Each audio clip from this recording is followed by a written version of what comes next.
Perbuatan terdakwa Putri Candrawati tersebut di atas sebagaimana diatur dan diancam pidana dalam pasal 338 KUH pidana junto pasal 55 ayat 1 ke 1 KUH pidana. Jaksa penuntut umum tertanda tangani Rudi Irmawan. Terima kasih. Ya. Saudara terdakwa, saudara sudah mengerti atas dakwaan dari jaksa penuntut umum tadi? Mohon maaf yang mulia, saya tidak mengerti akan dakwaan tersebut. Tidak mengerti. Ya, saya tidak mengerti. Silahkan dijelaskan lagi, saudara jaksa penuntut umum. Apa inti dari dakwaan ini? Jadi karena izin majelis, karena terdakwa Putri Candrawati tidak mengerti, maka izinkanlah kami menjelaskan dengan bahasa yang singkat. Bahwa pada sidang kali ini adalah acara pembacaan dakwaan terhadap terdakwa Putri Candrawati didakwa telah melakukan pembunuhan berencana sebagaimana pasal 340 KUHP junto pasal 55 ayat 1 ke 1 KUHP.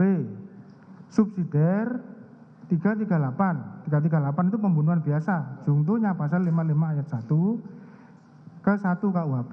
Pasal 55 ayat 1 ke 1 KUHP itu bersama-sama. Jadi ada banyak orang yang bukan cuma terdakwa Putri Candrawati aja.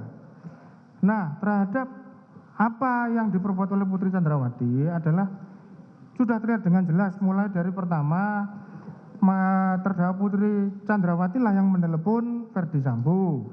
Kemudian ada lagi terdakwa Putri Candrawati lah yang memesan PCR dan seterusnya sampai dengan dakwaan selesai dibacakan. Mungkin ada seperti itu yang bisa kami jelaskan majelis. Bagaimana terdakwa? Mohon maaf yang mulia, saya tetap tidak mengerti. Bagaimana? Silakan konsultasi dengan penasihat hukum saudara. Terima kasih yang mulia. Silakan. Seperti ini, nggak mengerti itu apa? Nggak mengerti gimana?